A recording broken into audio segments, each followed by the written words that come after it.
For me, kayak fishing is simple. A boat, a paddle, a fishing rod, and unspoiled water. The fish are big. The chaos is beautiful. It's angling's addictive final frontier, and I'm hooked. I'm Drew Gregory, and this is Hooked on Wild Waters.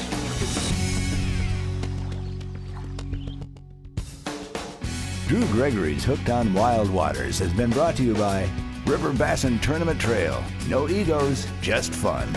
Jackson Kayak, we make fun. GoPro, be a hero. Bending Branches, pretty, smart paddles. Orion Coolers, never lose your cool. 13 Fishing, make your own luck. Z-Man Lures, the science and art of fishing.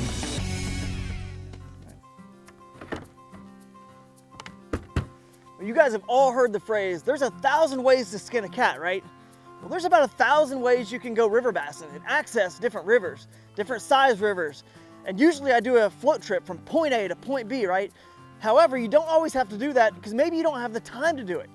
Well, today we're gonna put in and do what's called a single access. And I'm gonna go do what's called a paddle up. Sometimes you can also do something where basically you float down and then return paddling up. But I like to get all my work done off the bat. Plus you can kind of sneak up behind the fish, make casts at them because they're mostly looking upstream, so you kind of come up behind them. I love it.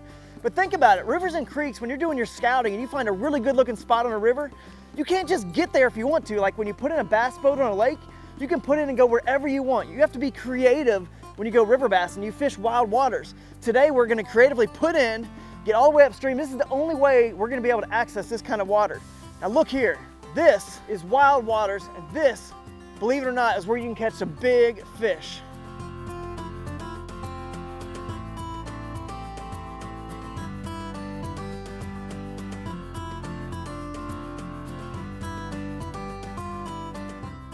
You know, this has to be my favorite style of river bassing because we're in a very small body of water. There's lots of rocks. It's a steep put in and take out. I know not many people have ever fished this, so these fish have never seen a lure. But you need the right sort of outfit and setup to do this. You can't just have a big heavy kayak and access a river like this. That's why I have the original Coosa here. It's a lightweight kayak. It's got a river specific hole, which makes it so good for shallow rocky rivers just like this. You need a tow strap. No doubt about it, you have to have this to go upstream. I'll teach you all about this later. You definitely need an anchor wizard and a drag chain for the front and the back when you're fishing like this. There's so many things you need to know about river bassing in small bodies of water, and today you're going to learn it.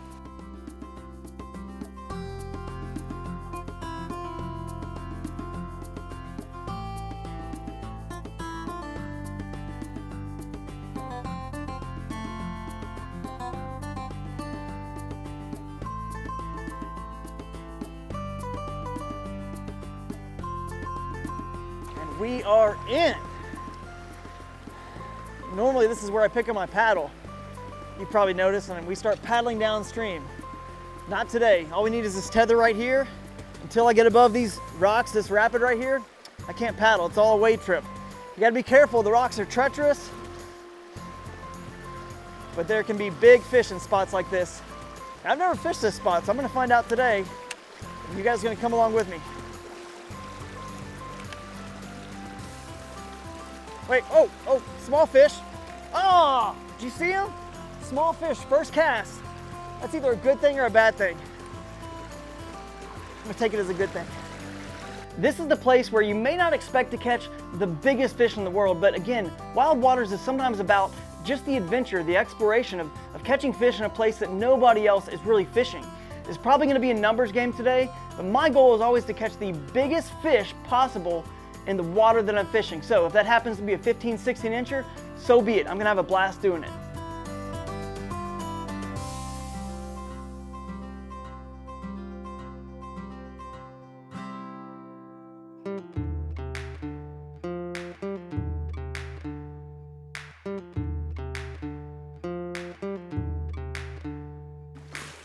Woo, you gotta watch your step. Some slippery rocks. As you move upstream, you have a choice. In water like this, I could definitely get back in the kayak and paddle, but you know what? In just 50 yards, I'm gonna have to get out again anyway, and it's shallow enough, it feels good this time of year. I'm just gonna wade my way up. But one thing to keep in mind, if you're ever on really slick rocks, hold on to your kayak's handle like this. If you do slip, you happen to, whoa, you can just press down the kayak like that. Pretty good job of acting, right? But it'll keep you safe and hopefully from twisting an ankle. If you don't have that kayak there handy and you slip and twist right now, you're just gonna fall in the river and possibly hurt yourself. So I love doing this right here. It's kind of my safety blanket as I go upstream. And once I feel like the footing's good, time to make some casts. Maybe catch some fish. Oh, there we go. Yeah, right on cue. Little guy. Dude, they are not big, but they're a lot of fun.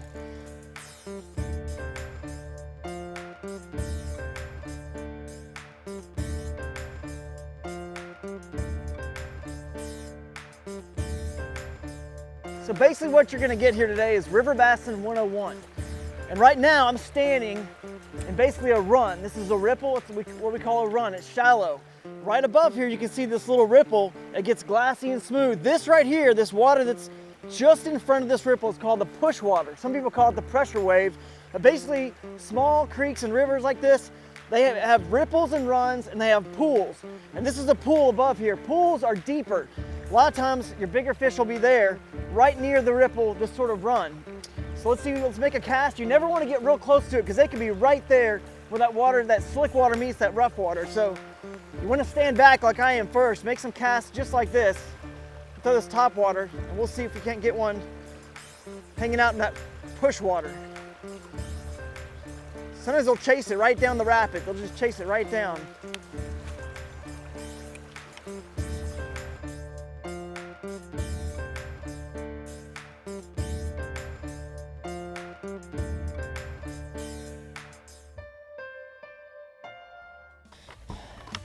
So when you're going upstream in a river, you want your anchor wizard and your drag chain, or your dookie ball in this case, on the front, because then I can drop this down, I can paddle up anywhere I want. The current's pushing me back, I can drop it down, I can fish that section and pull it back up, go upstream, drop it down, fish a little bit. That's of course if you don't have some rocks like this or a stick just to nudge your kayak right on. That's the easiest way to do it actually. So now let's get over this shoal real quick.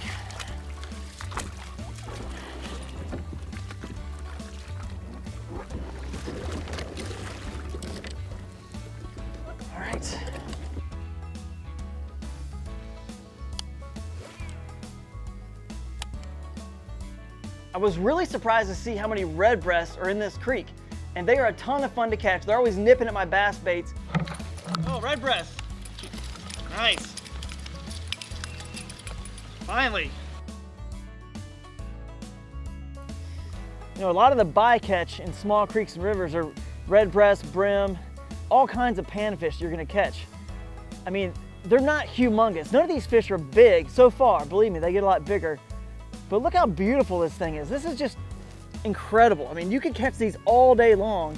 And how boring is it? Sometimes you go to bigger bodies of water, you can't figure out where the fish are. I'd rather be catching these things all day long than catching nothing at all, that's for sure. Let's let her go.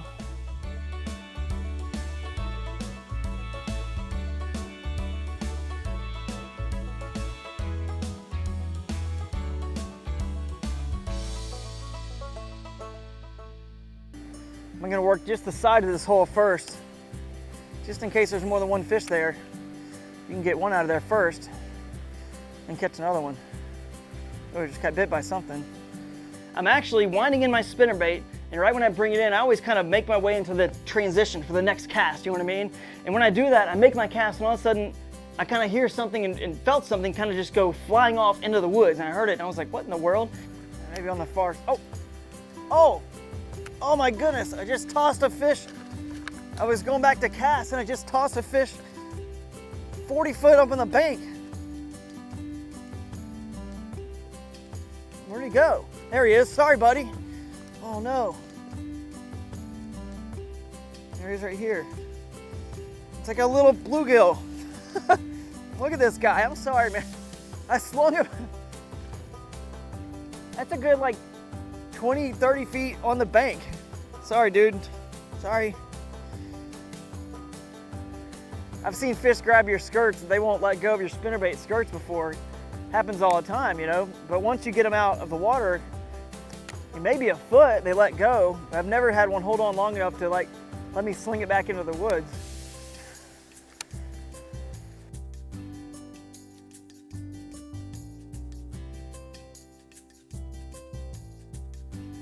One thing really cool about fishing small creeks is the fact that since the fish haven't seen lures very often, they're very dumb. And what happened here is I was throwing this Z-Man Streakz in, and I was getting smashed several times by this fish. So, you know, it missed this bait. So what I did is I switched to the spinnerbait real quick. I picked up the spinnerbait. All right, here we go. Let's try the spinnerbait over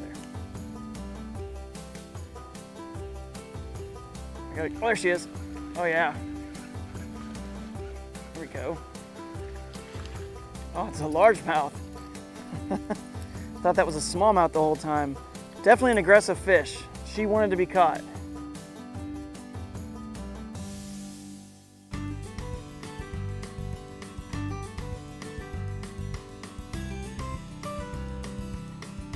I love the fact that I'm just wading up this creek and it's keeping me cool, and I've got the shade and I see the mountain laurel and all the scenery and the rapid just so beautiful, just taking my time, no one's around, and finally I get to this one spot and I'm thinking, man, if there's not a huge fish here, there's just no, real big fish in this creek, or at least they're not in there this time of the year. Red breast. There we go, there we go. Not bad little smallmouth. I just cannot seem to get any bigger than this. This is like all that's in this place. It's fun, don't get me wrong. It's definitely been an adventure. Ooh. But if we don't get any big fish in this big deep pool right up there, that's where I'm headed to. If we don't get something bigger than this there, we're just gonna head out of here. Again, that's the beauty of single accessing your river or creek. You can leave whenever you want. You're not, confined to go from point A to point B. You don't have a certain time frame. You can just bolt whenever you want. So no big fish up here, we're out of here. And so walking up this big rapid, actually pretty good sized one, and you can tell there's this glossy, just smooth water right above it, the push water. And you can tell it's deep there because essentially a rapid is no different than just a natural dam. And so it's deep there. If there's not a big fish here, I'm out of here.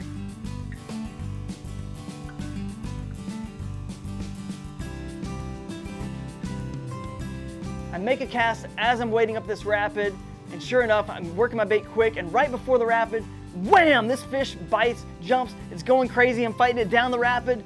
This is by no means a monster, but it's probably the biggest smallmouth we've caught in this creek so far, and in an experience like that, catching it in that sort of environment, that was crazy, it was wild, but I think I've still had enough. I gotta go find somewhere else to catch some bigger fish while I still have some daylight.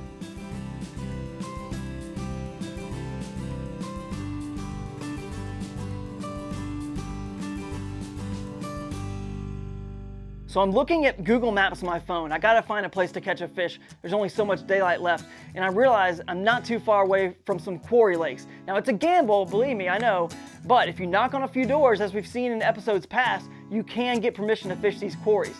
Before I take you to the quarries though, I've gotta share with you guys an interview I had with Cole from Foster Lake and Pond Management, because he can explain to us how in the world water gets in these quarries, how fish get in these quarries, and what they do to turn quarries like this into wild, vibrant, fishable waters. I was so curious about the quarries that I'm fishing that I was blessed to get access to, I had to learn more about them. So I've brought in the expert here, Cole Hulan from Foster Lake and Pond Management. Tell us a little bit about what you guys do over there. Yeah, well, Foster Lake and Pond Management is what it is. We maintain and manage ponds and lakes in the area of North Carolina, South Carolina, and Virginia. Anything from stormwater ponds all the way up to big, large lakes. And we maintain fisheries, we treat plants, we treat algae, take care of any needs that you have with the pond. We can also repair and build ponds as well. So as far as the quarry goes, obviously when you're building a normal pond, you're usually looking for a creek or river or lake, and you dam it up. Now quarries, they just they're mining for the minerals down below the surface, and there's just left a big hole. So is that just rainwater basically that fills it up, or how's this happen? Yeah, most of the time you're gonna have rainwater to fill it up, big storm, bring it in. Also, you can think about groundwater. Groundwater just basically moving under the ground into those holes that they've been building. So normally when they're digging them, they're gonna pump that water out just so they can keep digging them. And then as far as the fish getting in there, I mean, I assume, you know, people see there's a pond that's been built, you know, whether intentionally or unintentionally, and next thing you know, they're just like, hey, let's throw some fish in there, I guess, right? You can actually think of it more naturally. Fish and animals, they find a way into these things. They can be taken in by birds, other streams. Heavy rains can bring up water levels and flow into them. So at a quarry that's had fish just kind of naturally show up, I mean, to me, that seems like there's really not much of a balance, because what if a lot of, you know, either bait fish are there or a lot of, you know, predator fish are there? You kind of need a balance for a good fishery, right? So what happens in that situation? I mean, is that where you guys come in basically and have to manage it? Yeah, I mean, if you know you're looking at a quarry pond, normally there's not a lot of nutrients in them. They're fresh, they're new, they haven't been there very long. The fish in there, the population that's in there, you're not sure if it's the correct population. So what do you need to do? You can take a survey. Well, we do an electro fishing survey where we can go in, we can take a survey of an area of fish. So more normally the littoral zone, the shallow water areas. You do that, you get a good sample out of that lake of what you have in that pond. Then you come in, you say, well, we need more minnows, we need more bait fish. So minnows, bluegill, red ear sunfish. I got you. And then you have no predator population, we need some bass. All right. You're recreating the ocean as it would, or the river, you know, just trying to get it to that perfect balance that nature has already, you know, done on its own. That sounds pretty cool. So then if you're out here and, you know, at a quarry and there's some vegetation, what do you do with vegetation? Do you guys dig around and see you kind of testing out what it is, like what's good, what's bad, what do you want to have in a lake? Well, you know, as pond managers, we have to know our plants. So, you know, what we look for the invasive plants. We don't like invasive plants. We need to get them out as quick as we can. Right. If your pond's, you know, covered in invasive plants, this one has some alligator weed in it. Alligator weed is a very fast invasive plant for any pond. It can cover anywhere from 6 to 0 feet of water. It can even come up on the bank. So we take care of that, and then we say, okay, let's come in with the natural plants that should be here. There's a list of plants that are native to North Carolina. That's what you want. You know, you want native plants in your pond, and you want the least invasive plants as possible. Well, Cole, thanks so much for being here today. I learned a ton about, you know, fishery management, lake and pond management, and hopefully it's going to help me catch a little bit more fish and learn more about what makes a good lake. What should I be looking for with my eyes to see a healthy lake? Thanks again, man. No problem.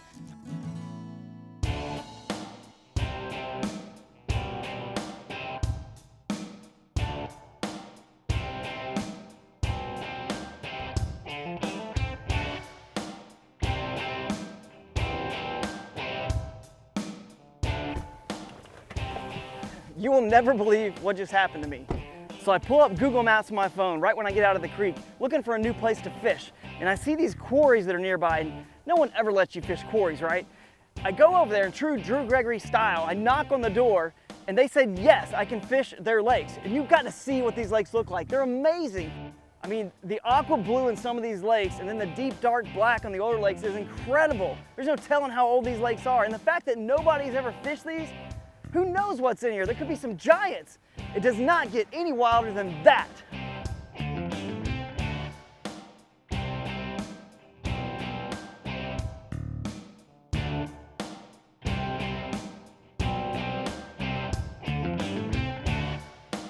Oh, right into the water. This is amazing. The first thing I had to do was actually put my kayak into this super blue water. I mean, how often do you have a chance to fish water that looks like this, right? So I know it's probably one of the younger ponds. I can tell there's not as much, wildlife growing over, but maybe there's some fish in here. So I try that first. I get some bites, I see some fish, but no luck. I know that eventually, pay dirt's gonna come when I move my kayak over to the bigger lake that's got the black water. That's where the fish are gonna be. That's where the life's gonna be if I'm gonna catch a big one here at all. Even though I don't have a long time to fish here, I can tell I have enough time to fish this one cove, and I'm dying to just shoot straight across to the standing timber and the lily pads, but I do have enough time to kind of work my way around. So slowly I make my way around. Oh man, they're getting away.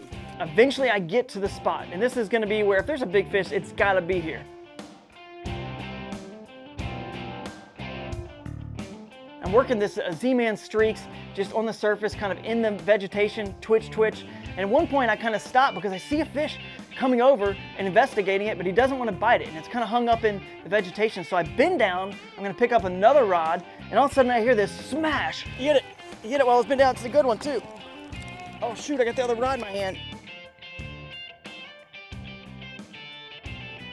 With 2 rods in my hand, I have to put the other rod down. The fish starts going around me, behind me, down under some wood.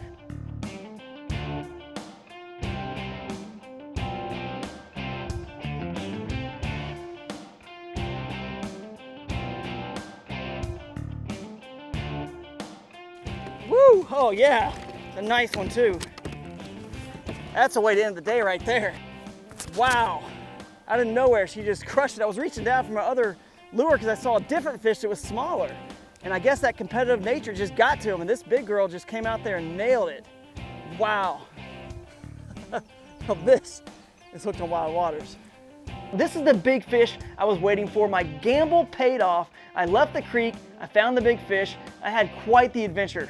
Well, the Z-Man Streakz strikes again. I've always said it's one of the best baits for slithering through vegetation, especially vegetation on the surface like this. So we're gonna put her on the board and see how big she is. She's gonna go almost, looks like 20 inches there. This is a nice fish. I'm sure there's bigger ones here, but daylight is fading. And after all I've been through today with the creek, single accessing, paddling up, dragging my kayak over rocks all day long, then getting out, realizing I gotta go somewhere else, to finally getting a big fish like this, the entire adventure, you can clearly see why I'm hooked on wild waters.